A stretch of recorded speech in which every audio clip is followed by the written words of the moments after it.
Is there a doctor in the house?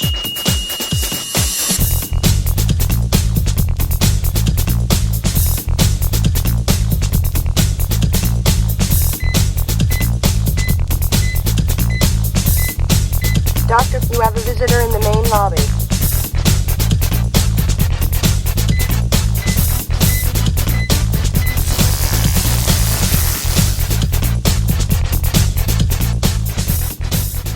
Hey, hello, and welcome to the Talk To Th3 Doc podcast, where we always pull back the curtain on leadership topics that help organizations focus, thrive, and just generally make a difference in the world. I'm your host, Steve the Dr. Meek, and the doctor is in. Our guest today is my associate, Ryan Young. So let's go ahead and get into it. Ryan, tell us a little bit about you. Well, thanks for having me. It's an honor to be here with the man, the myth, the legend, Steve, the doctor. Oh, you've been reading my flyers. I like it. Yeah, checks in the mail, right? So I'm Ryan Young. I'm one of the fractional, or if you prefer, virtual CIOs at the Fulcrum Group. So I've been there coming up on 5 years later this year. I'll go over that watermark, which how time flies. Yeah. But that means that I'm responsible for everything a traditional account manager might do, but it's really much deeper than that. I'm really responsible for being all things IT to my clients, so that a traditional CIO would do, but for organizations that either aren't big enough or can't afford the investment to have a full-time CIO in their organization. So with a special emphasis on the public sector. So I work with several municipalities here in the Dallas-Fort Worth area. So I've either I'm lucky or the unlucky to have that distinction within the Fulcrum Group, but I'll leave it to the audience to decide if I'm lucky or unlucky. But no, it's been great. I've learned a ton over the last 5 years. I also have some other clients that I manage that are just in various industries in the private sector as well. Well, with that, let's go ahead and jump into it. And let's start with that local government angle. What's in your mind? What's going on in the? Give me the pulse. What's going on in the world of municipalities? What's the current state of the market there? I would say that it's definitely a reflection of the world at large. There's a lot of uncertainty in terms of what am I supposed to do with this AI stuff. It seems like we finally started to maybe grasp what the cloud was, and then as soon as we get past the cloud, and all of a sudden everybody's throwing AI at me and telling me it's the next great thing. Of course, cybersecurity is always top of mind, especially when it comes to any of the entities that manage local utilities or public utilities. They're particularly worried about getting hacked or having people, take over and hold ransom their resources. So there's a lot of discussion about that. And in particular here in Dallas-Fort Worth, because of how rapidly the population is booming here and has been for 20 years, 25 years. Seems like forever. It's really crazy. What's happening is that there's these smaller, what have traditionally been kind of rural municipalities and towns and cities on the outskirts of the Metroplex that are being swallowed up by this big modern city. And they're having to expand rapidly. They're building homes at a crazy high rate. And they don't have the infrastructure, both, we're talking utilities like water, power, roads, that kind of stuff. But then they're also figuring out how a small city staff can support all of these things and drag the technology along with it. So it's a very diverse and broad landscape right now in public sector.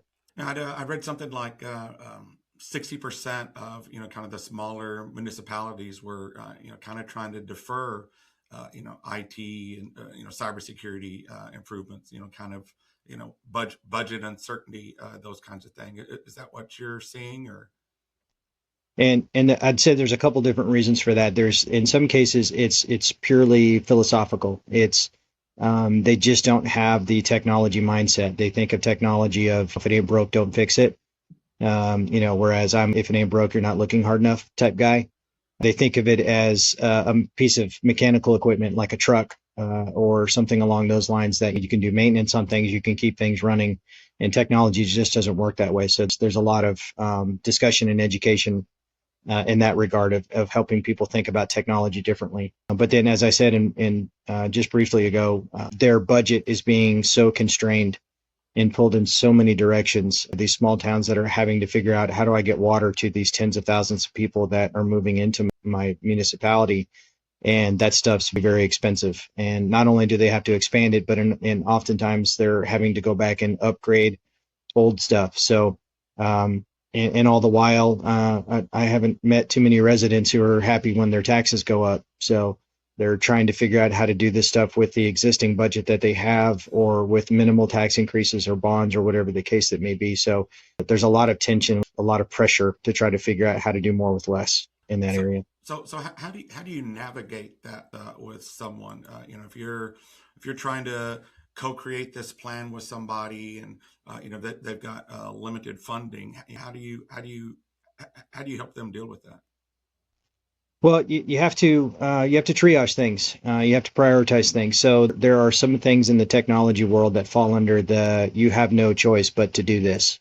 Regulatory compliance would fall into that. Things like CGIS, which I'm sure we'll get into at some point today. When the federal government says you must do this, then you better do it. Or when the Texas Department of Public Safety says you have to do this, or I'm closing the doors on your police department. Those aren't things that you can defer. You have to get those done. And then there's the things that I push for, kind of a tier slightly lower than that, where are things that I'm telling them, you better have this. And those usually revolve around cybersecurity. So some things that can be a little bit difficult to explain to them what it is and what it actually does. Things like SOC MDR, or what is endpoint detect and response, and business continuity and disaster recovery, and things that fall into those categories. Fancy acronyms and big fancy words that people don't understand, including myself. For all you described, it sounds like there's a lot of technology for a city manager, to kind of wrap his head around. What do you find is the best way for a city manager or town leader or city council, whatever? What's the best way for them to, I guess, get themselves to a point to where they know enough to know what they don't know? Wow. Yeah, that's a great question.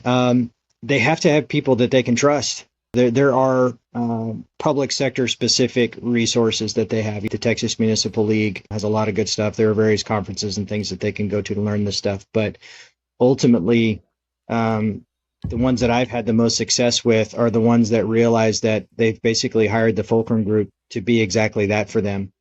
I'm their guy, right? I'm the one who's supposed to come into the room with not only just the bad news of, hey, congratulations, you have old stuff that we get to replace, but also, how about some innovation? How about, how can I help make your employees more productive and things like that? So the ones that lean into, I don't want to say stay in their lane. That sounds, I don't know, somewhat condescending, but the ones that know what they don't know, that understand that IT is extremely difficult to keep up with. There's constantly new technologies and new acronyms and new regulatory things that are out there. And so they realize they have to hire somebody to help them with it.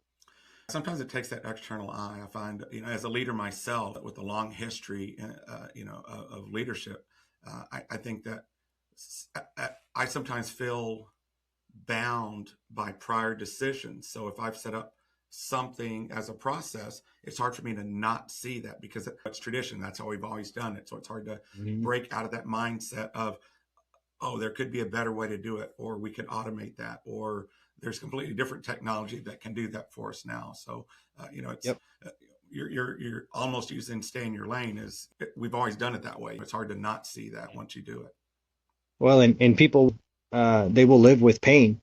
They may be well aware that there's a newer piece of tech out there that could do something a little bit easier, but is it worth the investment in their mind? Not only the financial investment, but, there's going to be transitions are painful. They always are. I don't care how well you plan it out. There's going to be some sort of a disruption. There's new software for people to learn. And the software that people hate today will be what they look back on as, oh, I wish we still had that software when you get them the new stuff, right? So there's also just the psychological element of, do I really want to, is it worth it? Is there enough of a return on the investment to try to do things a new way, or do I just stick with the way I've always done it? Well, I'm glad you explained all that out, because when you said living with pain, I thought you were talking about my knees, and No, I'm glad it was just technology pain, not knee pain. I can't fix that pain. I can do a lot of stuff in IT. You kind of get the catch-all as IT. So, but no, I can't fix knee pain. Sorry, can't do that one. Well, as a self-prescribed doctor, I take a lot of Advil and have knee wraps and use every cheat possible to keep getting out on the court. Yep. So, what you just described, which conversation is kind of the hardest one to have right now? Trying to help somebody spend more or trying to explain the consequences of not spending more? It's really in quantifying risk. If you come back with the threat of you can get in trouble, and there's some sort of regulatory entity out there that's going to come after you if you don't do this, that's a much, from my point of view, that's a much easier conversation in terms of trying to explain to them why they need to do it. But for example, trying to explain to someone why they need to retire their on-premise servers and move to like a Microsoft Entra ID environment, and what the value proposition of that is, that's a much more difficult conversation because it's much less tangible.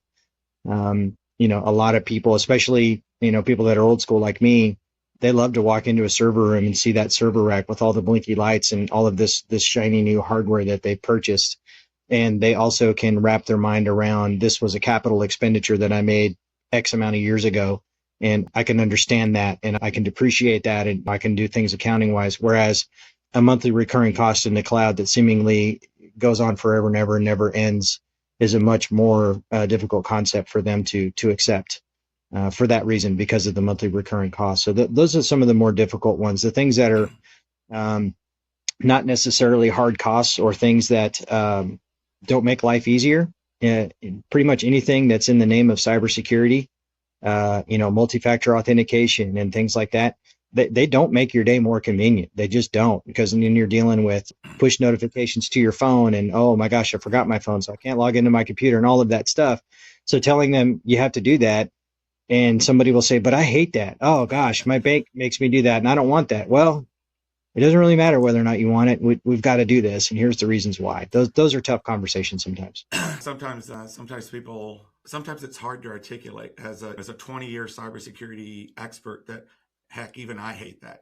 I hate it when I'm in a hurry and I got to do my code and I got to do all those things. And it's tough when I'm trying to advise people how you need to be doing that, when I myself get frustrated with it at times. And, we've got the password manager and all those things, but, you gotta log in so many codes, so many apps, so many things. And even with SSO, it gets frustrating. Indeed.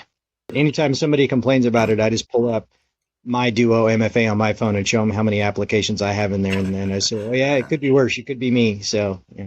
There you go. Nothing better than company when there's misery. Yep, indeed. Well, let's talk a little bit about heart rate in the world of local government. What performance metrics do you think tell the story for you right now? What's the heart rate? So I look at this in a couple different ways.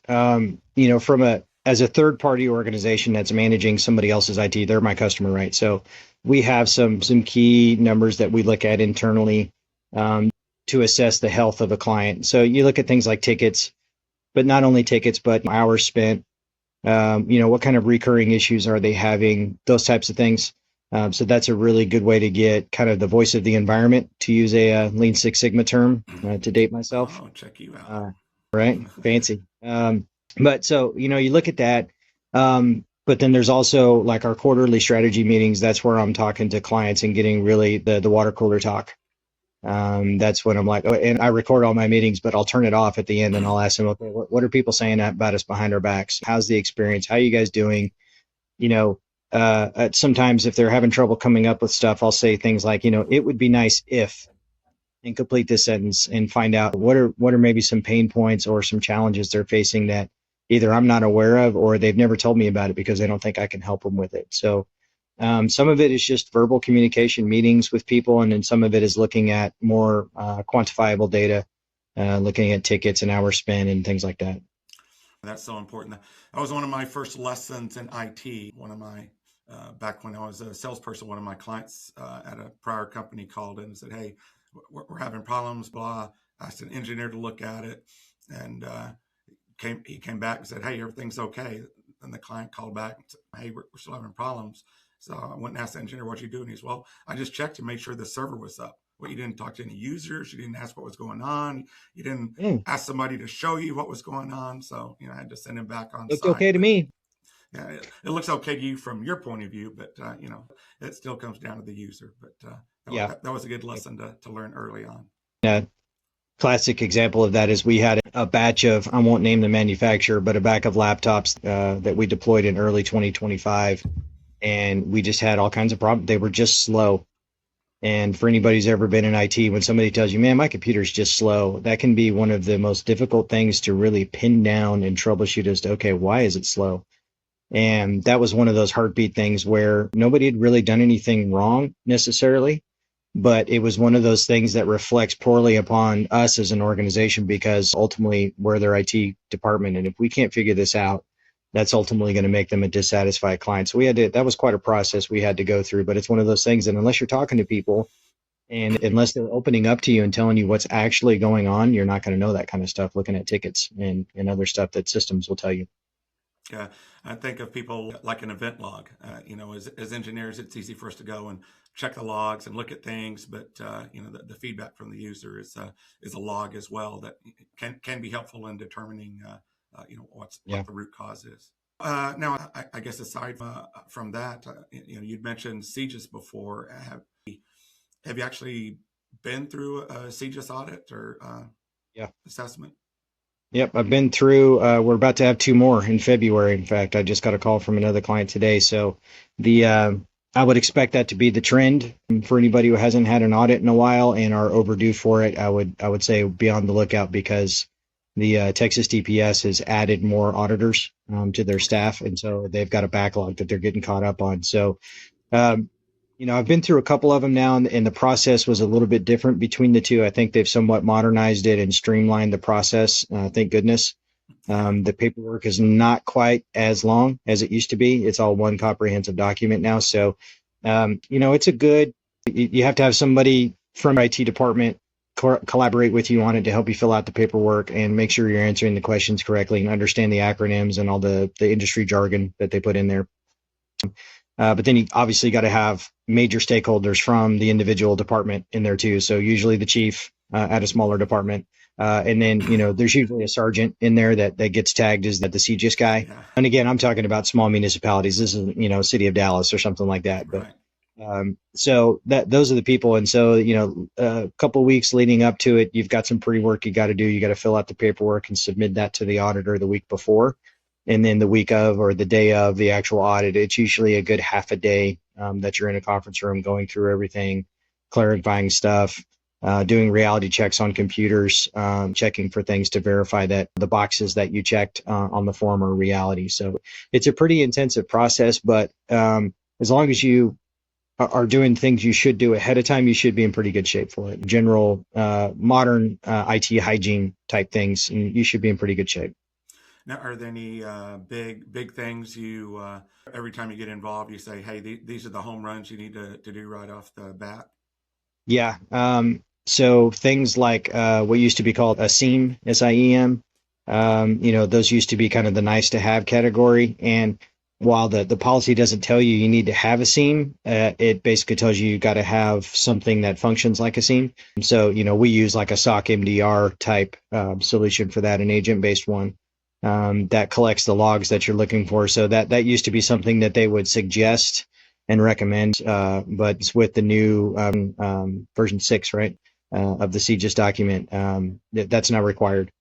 They're also cracking down on Wi-Fi standards. So you can't have an SSID being broadcast that advertises that it belongs to your department as an agency. So get ahead of that. Make sure you've got those squared away, and then just things that have been kind of standard practice for a while in terms of,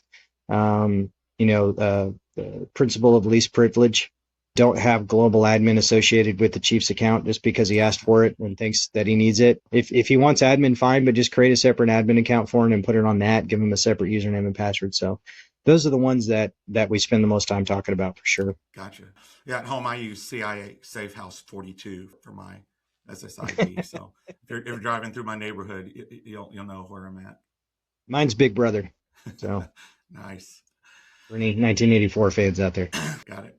Now, what about you talked a little bit about CGIS and compliance. What about on the innovation side? What are you seeing local government organizations, agencies, water districts? What are you seeing from them on the innovation side? What are they doing new that they weren't doing before, not foundational, but It seems to be coming from the outside in a little bit. So there's a few key vendors in the public sector and municipalities that seem to dominate the landscape in terms of their line of business applications. So people like Tyler Technologies, OpenGov, names like that. And they continue to innovate and try to go to more of a cloud-based or a hosted model for their line of business applications.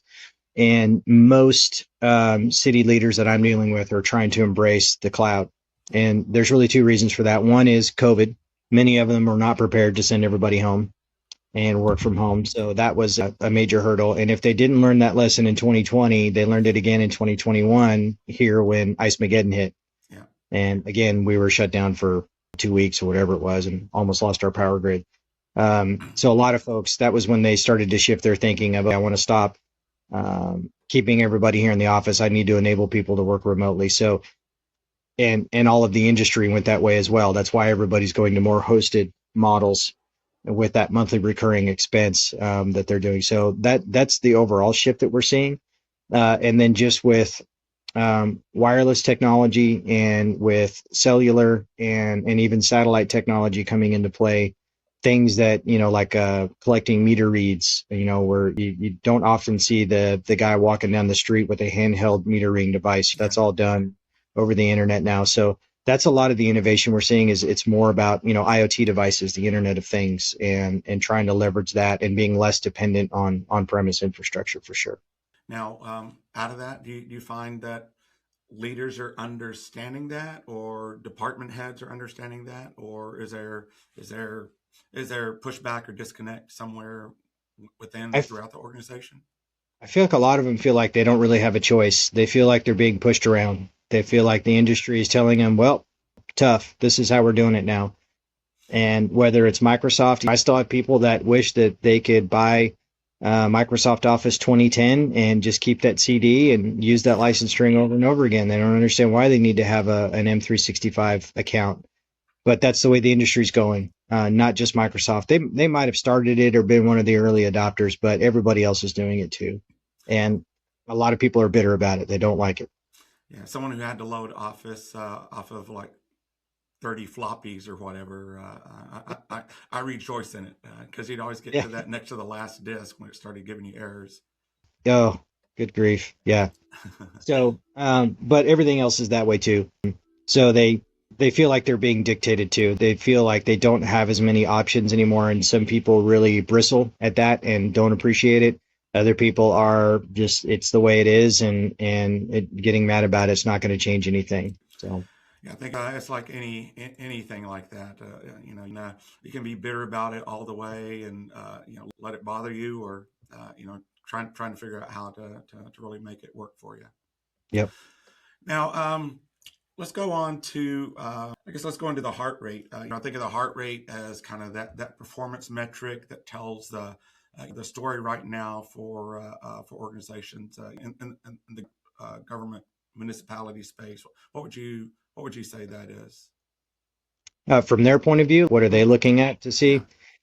Yeah. So I think there's been a fundamental shift in how things are being run. So the public at large, so their residents or constituents or whatever the proper term is, they're a lot more interested in the day-to-day operations that are happening within their local governments. They're very concerned about where's the money going?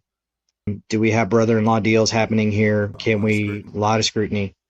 And so what they look at is, okay, how many people are raising questions about things that they never did before, and what kind of tension am I going to run into at the next city council meeting? Is somebody going to walk up to the podium and ask to have their 3 minutes of time where they can address the council about really anything that's on their mind? And what are they going to bring up that might become their problem? Because they're bound to, if somebody brings an issue, it might become their problem that they've got to look at it. And likewise, the city councils and the elected officials, I think, are a reflection of that. They're a lot more interested in the day-to-day operations of town halls and city halls than maybe they used to be in the past. And it's just a reflection of that. People want to know where the money's going for the most part. So and they want to make sure that their data is being protected. A lot of people hear these scary stories about ransomware and cyber attacks, water towers being hijacked and things like that. So they want to make sure that they're safe, and that their town's doing everything they can. So I would say that's really the heartbeat of what people are looking at is, if somebody challenges me about how I'm spending my tax dollars and the revenue that's being generated, are we on the up and up? Are we doing the best thing that we can? Are we doing things in a way that's not only ethical, but are, best in class? Are we doing things the right way, or are we just doing things the way we've always done them, maybe? Yeah, I think it's so important to have a framework or process or standards that you're ascribing to and so forth. And definitely a lot of networks, government, schools, those kinds of things. They kind of evolved over time.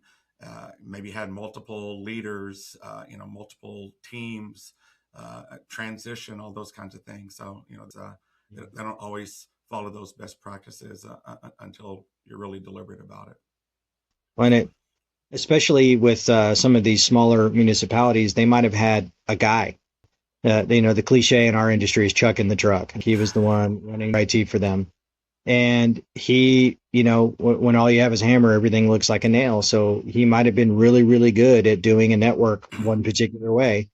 But, and that's not a knock against people like that. It's extremely difficult to be a generalist and know about all the different technologies out there. So a lot of folks are trying to dig out of that technology debt of having done things one certain way just because that was what they knew.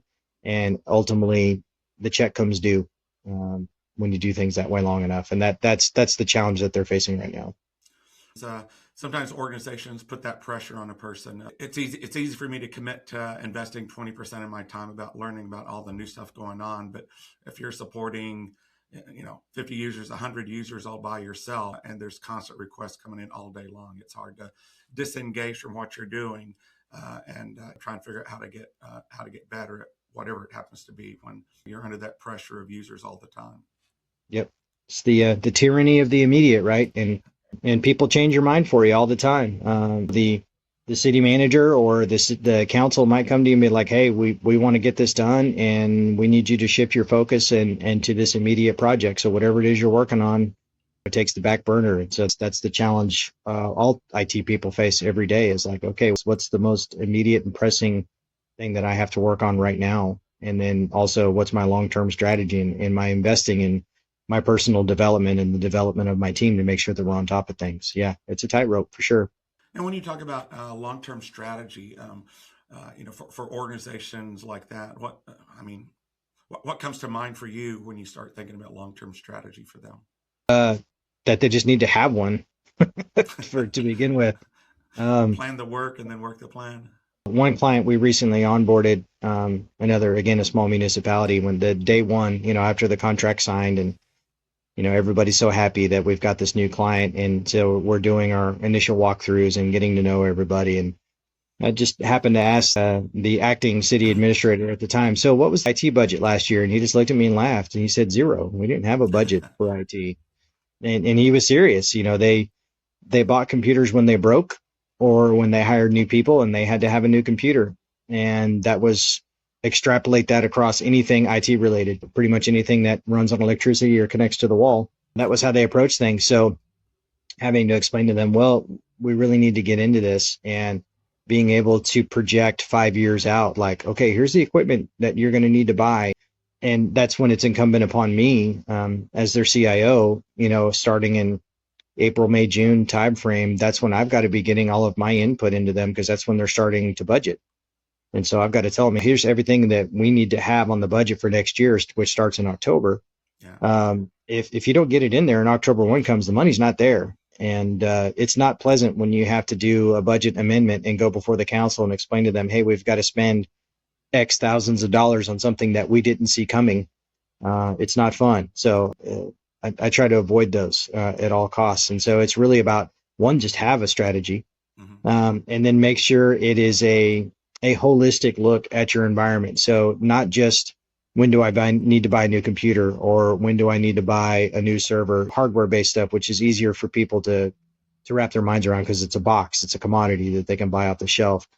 but also the services, professional development and things like that of are they investing in their people? Are they finding new ways to do things to get better? Because everybody's being asked to do more with less these days.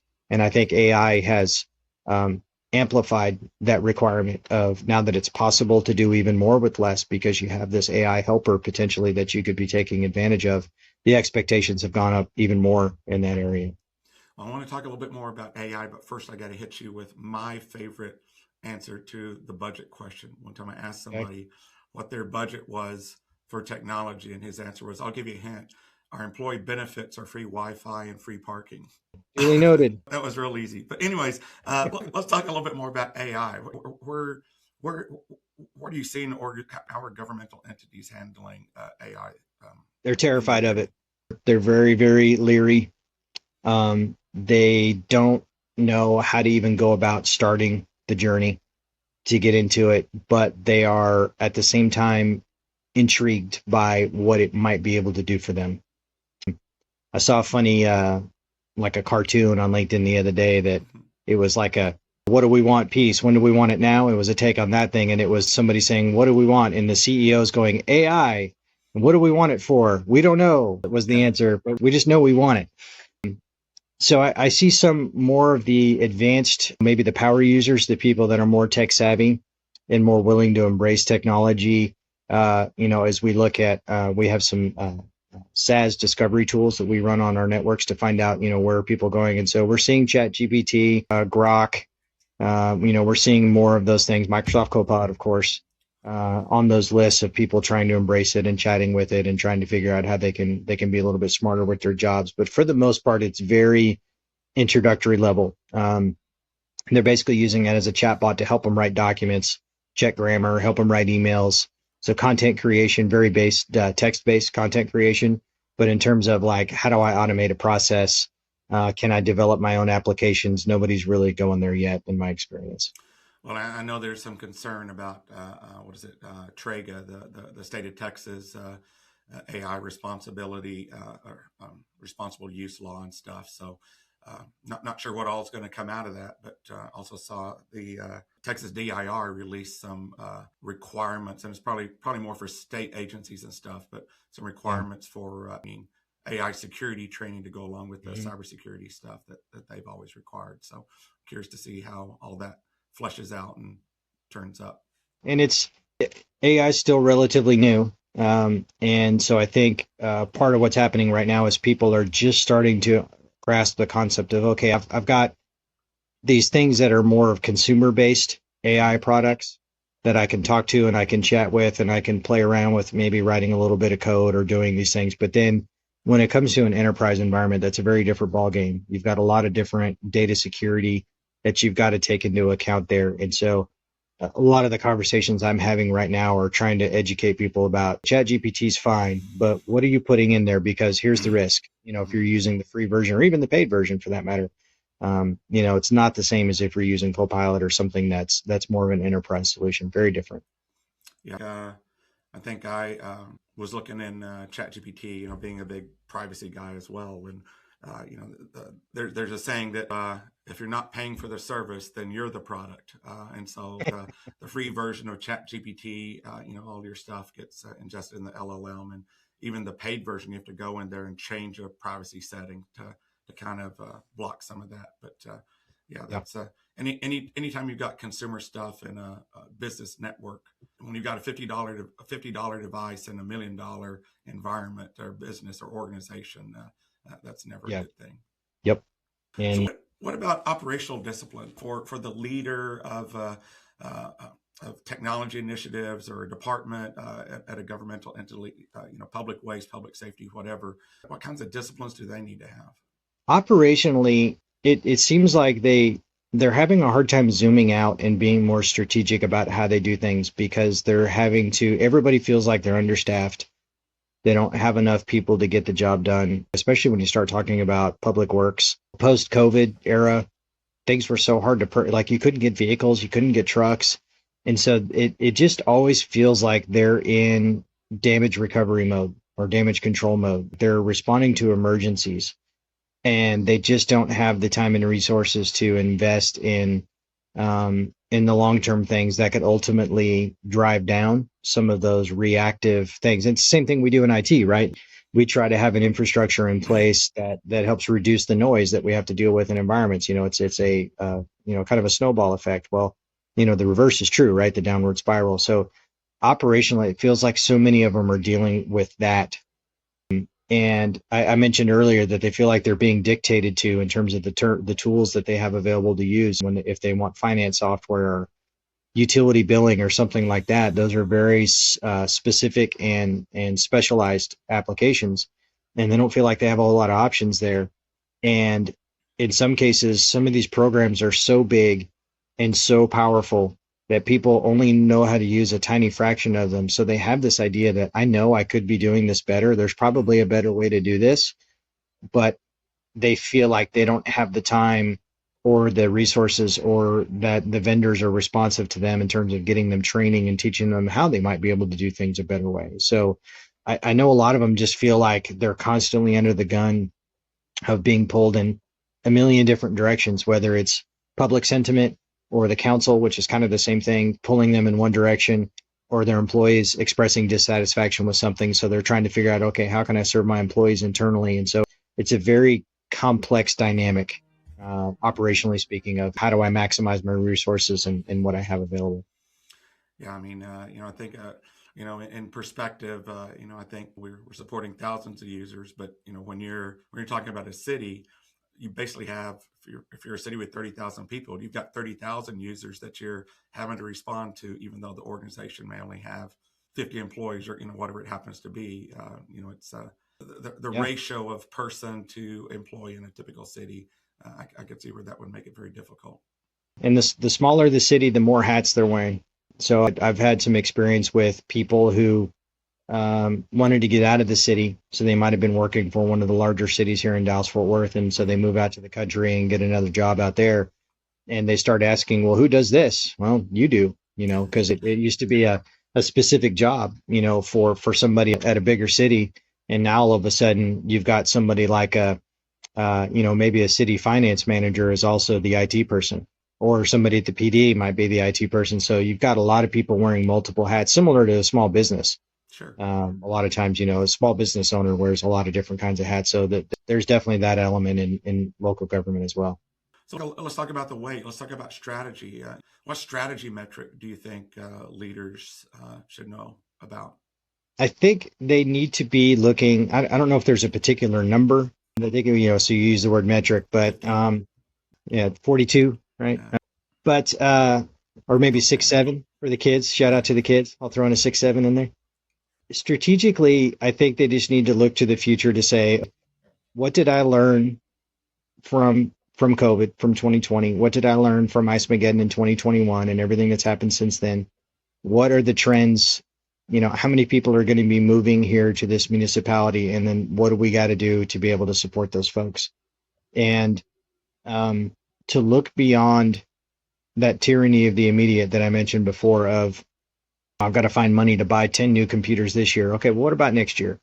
And then what about 4 years from now when that computer you just bought this year is now coming up for renewal? Are you even thinking about that as you start to project? So much of it is just making sure that you have money and budget set aside for something like that. But then also strategically, don't get locked into, as we touched on earlier, don't get locked in just because we've always done something some way doesn't mean it's the best. And it doesn't necessarily mean you have to change, but don't be so stuck in your ways about, well, this is how we've always done things, or we've always bought this model laptop. Well, maybe it's time to do something else. There's new technology out there, new processors. And so just be open-minded and have a team around you that can advise you and give you advice on how to make those decisions. Don't make them in a vacuum, in isolation. Things never work out well when you do that.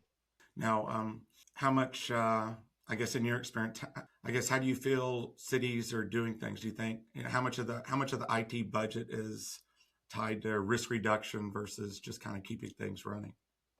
It's getting better. I think more leaders now are starting to see the value in technology and the importance of, I can save a few bucks today and buy a cheaper product that's going to break sooner and doesn't have the life cycle or the satisfaction. And ultimately, if I do that 3 or 4 times, I could have just bought the expensive one to begin with, and I would have been better off. So there's more people starting to embrace that type of philosophy, just because if for no other reason, they don't want their people complaining. They don't want city manager doesn't want somebody in his office, especially at the PD when they carry firearms, talking about how terrible the computers are. One of my city managers always said that. I just don't want Chief to come over here with his gun and shoot me for making this decision. So I think they're embracing that, and that's a good thing. But it's still very much a reality that because they ultimately have to answer to a city council, and we could probably do a whole segment on the dynamics of a city council, but you've got it's a cross section of the people that live in that community. So you might have somebody who's a former IT guy, absolutely understands cybersecurity and ransomware and attacks, and will wholeheartedly support an investment in that to protect their data. And then you've got the person who would rather drive a tractor and understands that extremely practical, frugal way of doing things, like, hey, you don't need to buy a shiny new truck. We just need to fix the old one and save the money. And you've got those things constantly warring in that dynamic. And so it's part of what I do is try to explain to both sides of that argument of, this is what we really need to do, and here's why. This is why it's the best thing to do. Sounds a little bit like me stepping on the scale after the holidays. I can ignore it, but my pants are telling the truth. The numbers don't lie. Yeah. As a musician, in the studio, we always say the tape don't lie. You can either sing and play the note, or you can't. There's no in between. Right. So, what about governance and accountability? What's going on as cities evolve? As there's, as you put it, there's more people out there who can who sit in judgment. They've got compliancy. What's happening in that area? Yeah, a lot more open records requests.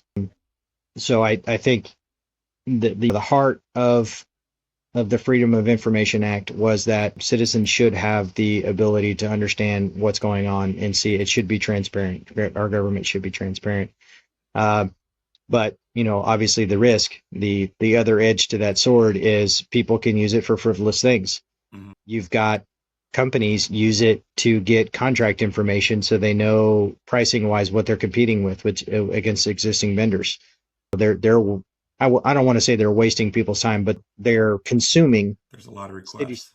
City staff's time in responding to those requests because they're duty bound to do so, to give a good faith response to that.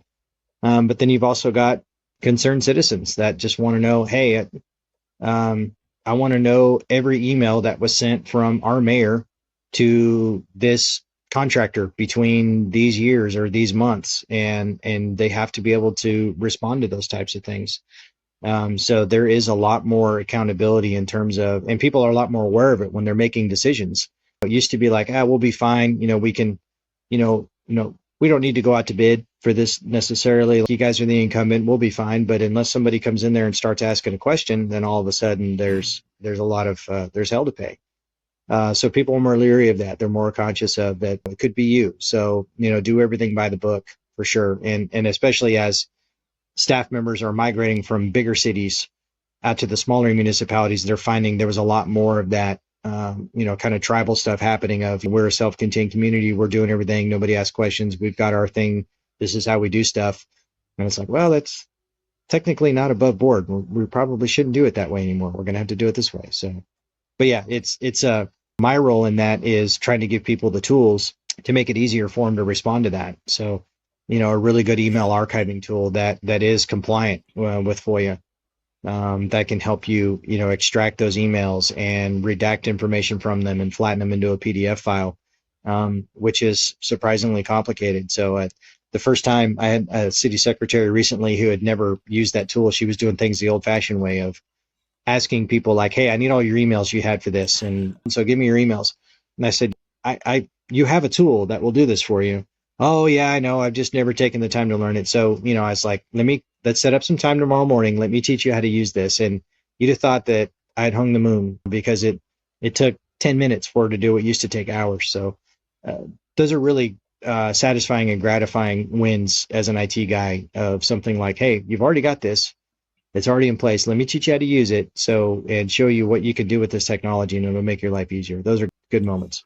So, it sounds like you're kind of talking about things in a plain English kind of way.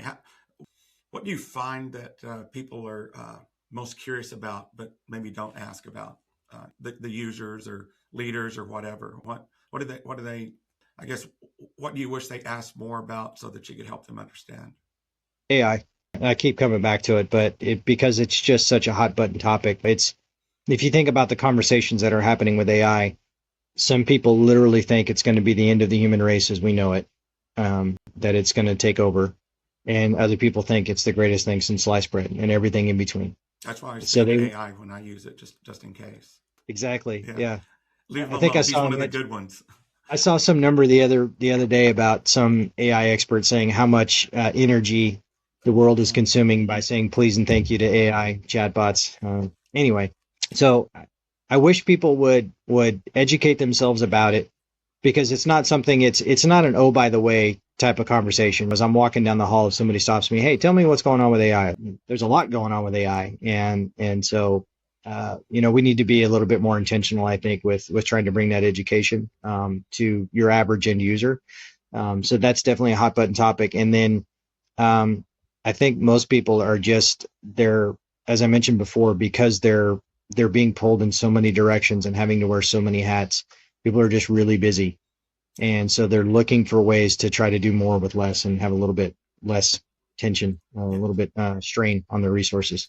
We just spent the past 20 years raising everybody's level on cybersecurity and helping them comprehend and understand all the aspects of that. And AI is a completely different technology than anyone's ever seen. And I feel we're going to spend the next 20 years, maybe even quicker, but it's going to take a lot to kind of raise the bar on people understanding where it fits, how to use it, how to take advantage of it, all those things. We finally got everybody to the point where they knew they didn't have that rich uncle in Nigeria who was trying to give away his money. They know not to click on that email now. But now it's even more dangerous with AI out there, writing really good emails that look legit, teaching people about cybersecurity as it relates to that and how much it's changed the landscape, for sure. Definitely attackers are very, targeted, spearfishing, those kinds of things. It's so bad, they're so smart, that I even got a fax about the Nigerian prince. They know that I'm so old that I probably don't know how to work email, so they faxed it to me. Hardest part of that attack was probably finding a fax service that they could send it with. There's no way they had an analog landline, for sure. Well, we're coming to the end of our time, and we kind of touched on a lot of different things today, but I think it was the great philosopher Morpheus, who said that there's a difference between knowing the path and walking the path. So if there was one takeaway today that you feel would help leaders, understand the path, what would you say that is? Wow. Did I get you with the Matrix? Is that what threw you off? No, I know you well enough. I was expecting movie quotes for sure. I was going to go Blazing Saddles, but it's kind of my day off. It's a different audience. The path. I think adaptability is the key right now in technology. We have to have leaders and decision makers in place that are humble enough to admit that they don't know everything, and they've got to have a circle of people, whether it's staff or third-party vendors that they've hired to take care of things, that they can trust. That's a major thing, and to let those people be the experts that they are, because otherwise you never get anything done. When you're constantly having to justify down to the penny everything that you spend, it's just not conducive to a productive environment and to progress, because it's just, there's no trust there. So building that circle of trust, to steal from Meet the Parents, that's got to be there. And you got to have the right people in place to help you make these decisions, because a city manager or a city secretary or something like that, they can't take on IT. You can't just dump it on them and expect them to be able to keep up. They're going to go the ostrich route. They're just going to bury their head in the sand and hope the problem doesn't happen. Hope they don't get hit, because it's overwhelming, really, some of the subject matter and just the breadth of it. And then, once you have the right people, like I said, trust them, take their advice, and then be ready to adapt. Everything changes. What was true yesterday may not be true tomorrow. In fact, it probably won't. So what was the ideal technology even 5 years ago may not be the ideal technology now. It's accelerating even faster. So as a leader in any organization, government or otherwise, you have to accept some accountability for trying to stay up to date as to what's going on and what the trends are in the industry. If for no other reason, just so you can ask more intelligent questions of the people on your team to try to keep them accountable and hold them honest. So that's my philosophy overall: is have the right team, have the right people that are experts in what they do, and let them do it. And then also educate yourself, stay up to date. Don't just do the typical thing. Oh, that's that technology. I don't want to deal with that, because people hate it a lot of times, but that's no excuse for not at least understanding it. Yeah, definitely. I think I read something about just the mindset of, that if you repeat over and over something like, well, I'm not good at memorizing names, it kind of reinforces the fact that you don't do the right things. You're accepting that you're not good at memorizing names or remembering names. So instead of trying to actually remember the name and stuff, so it kind of becomes a self-fulfilling prophecy. Yep, absolutely. Or, oh, I'm an old guy. I'm an old dog. I can't learn new tricks. That's absolutely not true.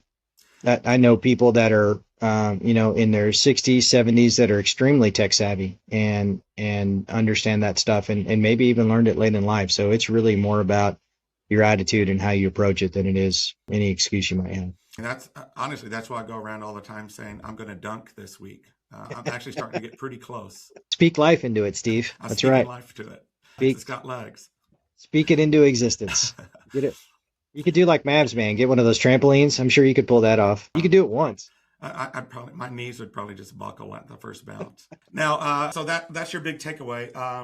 Now, along with your after visit summary, I want to make sure what prescriptions would go along with that. What small things, if I was a leader, what else should I be doing? Is there anything else that would be helpful for them? I would just read a lot, watch the news. I guess you got to be careful there what news you're getting, but politics aside, try to stay in the know, what's going on, what kind of both good and bad. If there's attacks happening, cyber attacks, if it happens in one municipality, then it could happen in another one. So understand, what was the vulnerability, how were they exploited, and are we vulnerable to that? Take ownership of that. You don't have to understand the technical jargon. You just need to make sure you're looking at it. I like that. Instead of trying to figure out the technology, just print out the page of, hey, this happened yesterday. Are we protected? Yeah. Are we safe? This happened to us. Is there something I should worry about? I've had many clients bring stuff like that to me. Hey, when City of Dallas got breached, what was it, 2-3 years ago? Mm-hmm. Hey, could this happen to us? Well, let's talk about it. Let's talk about what the nature was of that attack and what happened at MGM Grand or any of these famous exploitations that happened. Could that happen to us? And so, and then you implement it as a standard. But really understand, have a plan and have a framework, have a set of standards that you can measure against overall for your environment. And because, again, going back to Six Sigma stuff, if something can't be measured, it can't be improved. There's another cliche from that. So, for example, at Fulcrum, we have a set of questions that we go through. We're actually just revamping it. We spent about 2 hours yesterday going through our questions, but and it's what does right look like? Yes and no questions, or this is a high risk, this is low risk, things like that. And you go through, and it's everything from things that are hardware and blinky lights on them to processes and procedures and documentation and everything in between. So have some sort of a formalized process that you can go through to measure, how am I actually doing? Can I benchmark against other organizations? And there's tons of resources out there that'll help you do that. So you've got NIST, which is really complicated if you want to really go deep, or CISA, which I know you're a fan of, which is a little bit more actionable, I think, and easier to equate directly to things that you can do as a small business or organization to improve your technology hygiene. So, stay in the know, and then embrace something that you can start asking people like, hey, how do we stack up against this regulatory compliance? I know your acronyms a little bit. And if, asking good questions will get you a long way in technology. Asking the right questions is a great thing, a skill to develop for sure. One of the fun things I used to do when I was an engineer interviewing other engineers is if I had a problem that I hadn't fixed, I would ask, like during interviews, I would ask those candidates what they would do to troubleshoot that particular issue, just to see if they would figure it out Mm, for me. yeah. That way you can steal their ideas. I made that up, but it could, Like I'll have to try that one of these times. like a free intern. Yeah, that's it. Well, I think that brings us to the end of our doctor's appointment. How do you feel? I feel great. Unburdened? Unburdened, yeah. No, Unburdened. it's nice to talk about this stuff. It's I have imposter syndrome. Always I've talked. It's funny. I've talked to city leaders who've been city managers for decades, and they'll share with me, I still have imposter syndrome. I still have no idea what I'm doing. Or being a parent. The more I parent, the more I realize my parents didn't know what they were doing either, because I don't know what I'm doing. I'm trying to figure this out. So it's just really good to talk to people that are immersed in the technology industry, that are faced with those same types of things, and can have a conversation like that. But sometimes it's almost nice to share what I've learned. These past 5 years at Fulcrum, it's been drinking from the fire hose, and still is in that regard. And just because of how much the landscape has changed in technology at that time, and it's only accelerating more. But yeah, this is good stuff. I appreciate you having me. Well, it's been good having you on. I feel like I'm constantly reading. I was telling my wife the other day that I read more in a week than I ever read in a semester in college, and she's like, "Well, I knew you in college. That doesn't sound that impressive." Wrong person to say that to. Wrong person. So I guess to kind of wrap up our conversation today, thanks for being on, Ryan. I really appreciate having the convo with you. I kind of feel like you kind of just threw out there that it's not about the technology; it's all just a tool. But that Yeah. what you really want is a leader out there holding himself accountable, trying to make sure that all the risks are visible before things become painful. So Yep. I guess to my audience, if you found value here, be sure to subscribe to the Talk to the Bot. Oh, actually, before I do that, how can people get a hold of you? Oh, yeah. So they can reach me at the Fulcrum Group. I'm R Young at fulcrumgroup.net. And oh my gosh, I'm trying to think my office number, 817-898-1287. All right. And you can also reach me, the doctor, at fulcrumgroup.net, or, obviously mine and Ryan's LinkedIn profile will be up here. But if you like what you heard today, hopefully you'll subscribe and check things out. If you have an idea for a podcast or something you'd like to hear about, or like to be a guest, reach out. I'm always looking for people of interest to SMB, government leaders, owners, those kinds of people. So thanks for everything, Ryan. I appreciate it today. The doctor is Thanks. out. Take care.